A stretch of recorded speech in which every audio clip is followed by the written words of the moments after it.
Bonjour à toutes et à tous. Donc, je remercie l'Université permanente et Georges Farjas de cette invitation, qui bien sûr a eu lieu aussi par le truchement de mon ami Thierry. Donc, je vais essayer de vous parler un petit peu de la fabrique des imposteurs aujourd'hui, pour essayer de vous dire d'abord que je croise, pour aller très vite, à la fois les dispositifs de civilisation des mœurs de notre société de la norme, notre société du contrôle, j'y reviendrai. C'est-à-dire en quoi, je ne vais pas dire qu'aujourd'hui il y a davantage d'imposteurs, n'est-ce pas, que dans les sociétés précédentes, on va en parler.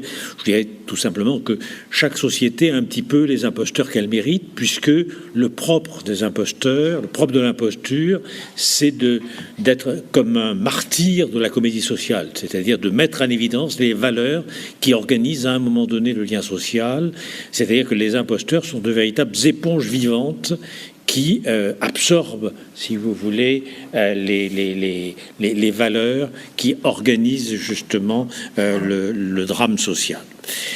Donc je ne vais pas soutenir, bien évidemment, la thèse selon laquelle, n'est-ce pas, il y aurait aujourd'hui davantage d'imposteurs, mais peut-être essayer de montrer comment, en insistant beaucoup sur aujourd'hui sur les normes, sur la manière dont on calibre les comportements, comment on favorise, on incite d'une certaine manière à des stratégies de masquage, des stratégies de camouflage qui ont à voir avec l'imposture.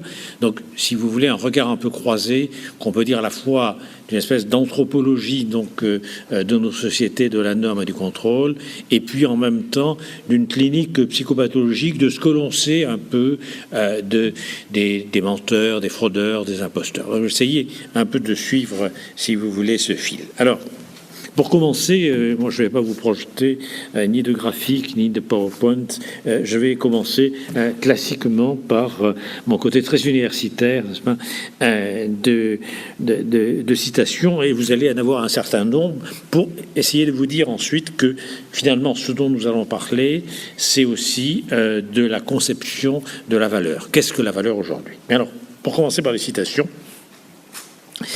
je commencerai par la citation d'un philosophe que j'aime beaucoup, qui est Jean-François Lyotard, n'est-ce pas, qui écrit « Dans un univers où le succès est de gagner du temps, penser n'a qu'un défaut, mais incorrigible, d'en faire perdre. » Donc, vous avez compris, aujourd'hui, n'est-ce pas, tous les dispositifs d'initiation sociale, tous les dispositifs d'éducation, de soins, de travail social, tous ces dispositifs ont pour objectif de vous éviter d'avoir à penser, de vous économiser en quelque sorte d'avoir à penser.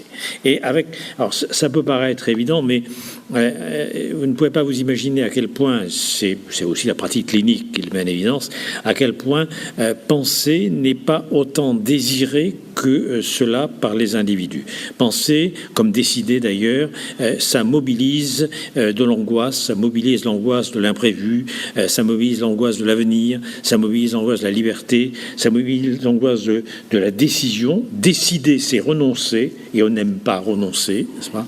Décider, c'est renoncer, et renoncer d'une certaine manière dans la culpabilité. Donc c'est peut-être ce qui fait que finalement on se coule relativement facilement dans tous ces dispositifs de colonisation des mœurs qui sont des espèces de programmes de vie, de modes d'emploi, si vous voulez, de protocoles calibrés.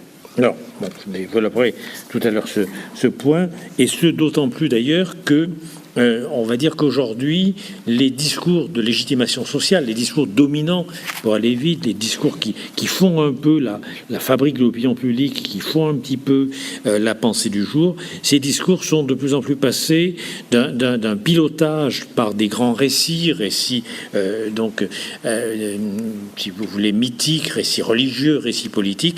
Aujourd'hui, les discours de légitimation sociale, les discours de pilotage de gouvernement des individus et des populations, et moins du côté du savoir narratif, des grands récits, encore une fois, que du côté des savoirs non narratifs, c'est-à-dire les chiffres. notamment les chiffres et les lettres. Bon, l'exemple même, on pourra en reparler tout à l'heure au cours peut-être du débat ou dans le fil de mon exposé, puisque je ne sais jamais avant ce que je vais bien sûr dire lors d'une conférence. C'est une vieille tradition qui dure maintenant depuis des décennies chez moi, n'est-ce pas? Donc j'ai des fragments, mais je ne sais pas encore ce que je vais vous dire. Mais selon toute vraisemblance, je vous en parlerai, c'est à savoir que finalement les dispositifs d'évaluation, qu'il s'agisse de l'agence d'évaluation de la recherche, de l'enseignement supérieur, etc., qu'il s'agisse des agences d'évaluation de santé, qu'il s'agisse des agences d'évaluation de la qualité de la culture, des agences d'évaluation, encore une fois, de l'information, tous fonctionnent à peu près sur le modèle des agences de notation financière qui déterminent, pourrait-on dire, le crédit que l'on peut accorder à une entreprise, à une collectivité territoriale, à un pays, etc. Et dont j'essaierai de vous montrer au fur et à mesure que ça vient limiter une conception de la valeur. C'est que la valeur n'est plus que ce qui est soluble dans la pensée du droit et des affaires. C'est-à-dire, finalement, ce qui peut se mesurer, ce qui peut se financiariser, ce qui peut se monétariser, ou ce qui peut demeurer conforme à des procédures. Donc, vous verrez que c'est pas très éloigné de la question de l'imposture, et à mon avis, c'est un des dispositifs qui incite, si vous voulez, à l'imposture. Alors, je vous ai promis des citations, donc je vais quand même commencer par ces citations. Deuxième citation, c'est également une citation, si vous voulez, d'un philosophe, qui est Giorgio Agamben, qui dit « Le citoyen libre des sociétés démocratico-technologiques, les nôtres, est un être qui obéit sans cesse dans le geste même par lequel il donne un commandement. » Donc, c'est à dire à quel point nous sommes pris, n'est-ce pas, dans une chaîne de production des comportements, dans un système, encore une fois, qui nous assigne à des places qui sont des places fonctionnelles, des places instrumentales, et qui ne requièrent pas, c'est le lien par rapport à la citation précédente, qui ne requièrent pas d'avoir à penser, qui ne requièrent pas d'avoir même un état d'âme, n'est-ce pas? Et c'est le gros problème, d'ailleurs, de nos sociétés techniques, c'est que l'emprise de la technique est telle que la technique ne requiert pas de penser, elle n'exige pas, si vous voulez, de réfléchir, elle n'exige pas une réflexion morale, elle n'a pas d'état d'âme, n'est-ce pas? La technique, elle exige une exécution. Et donc, quel que soit le lieu où on se trouve, je dirais, dans le tissu social, on est pris dans cette assignation à accomplir une fonction, même une fonction de commandement, est déjà une fonction de servitude.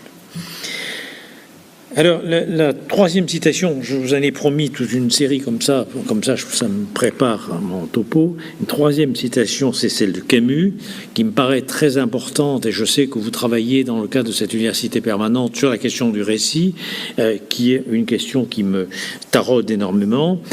Camus qui dit, notamment dans un livre qui s'appelle La Chute, que vous connaissez sans doute, n'est-ce pas, qui est un livre qui démasque, je dirais, les impostures ordinaires, puisque finalement, cet avocat parisien qui devient juge dans un bordel d'Amsterdam, n'est-ce pas, et cet avocat s'aperçoit que quelle que soit la posture qu'il peut avoir, il est toujours en train de jouer un rôle. Il est toujours en train de jouer un rôle. Et là, il y a quelque chose d'extrêmement important par rapport justement au drame social, c'est-à-dire, n'est-ce pas, finalement, tous coupables de jouer un rôle, de prendre la vertu comme le voile ou l'habit, d'être indifférent au monde, superficiel, sans participer vraiment au destin du monde. Et si vous réfléchissez, c'est ce que l'on demande aujourd'hui aux individus. On ne leur demande pas, encore une fois, une vertu, on ne leur demande pas, n'est-ce pas, un état d'âme, on ne leur demande pas, je dirais, d'être quelque chose, on leur demande de faire, point barre. Alors, c'est cette imposture ordinaire qui m'a le plus intéressé dans l'analyse de nos sociétés d'aujourd'hui. Cette imposture, dans La Chute de Camus, c'est le juge Clamence, coupable, qui ne préserve finalement, qui ne se sauve que par une chose, par un tableau qu'il a volé, qui est un tableau, si vous voulez, de Van Eyck, qui s'appelle Les Juges, et qu'il a confié au tenancier du bordel. Il n'y a que l'art, on y reviendra, il n'y a que l'art qui peut peut-être nous sauver, pourrait-on dire, de l'imposture.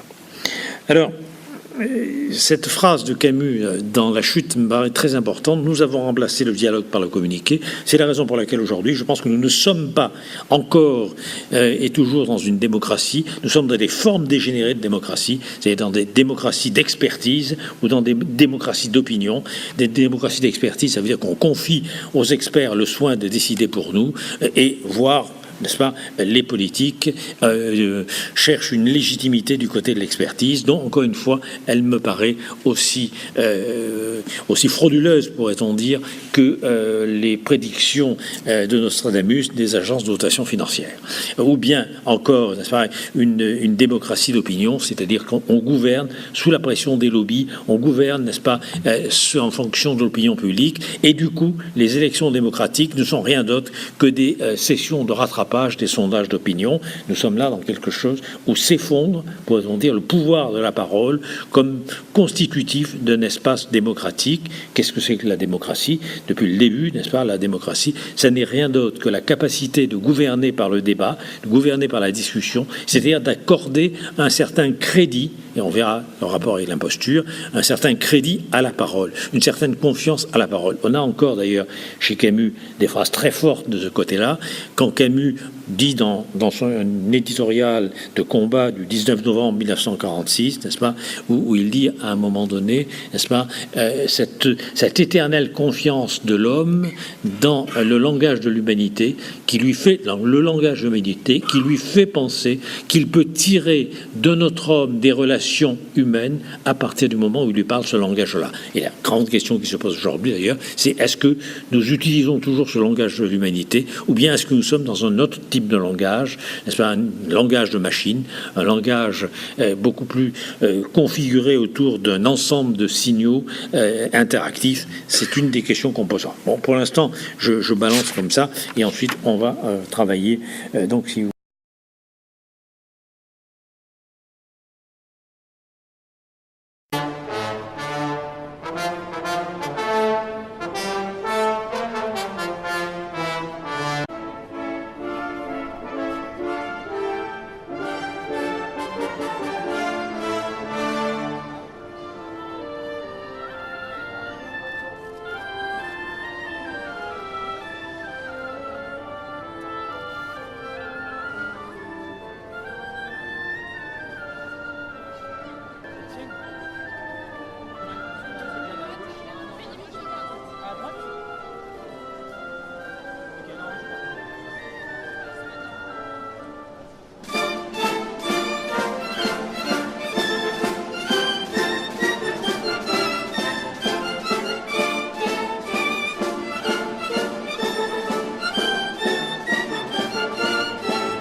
Redis-moi tes mensonges,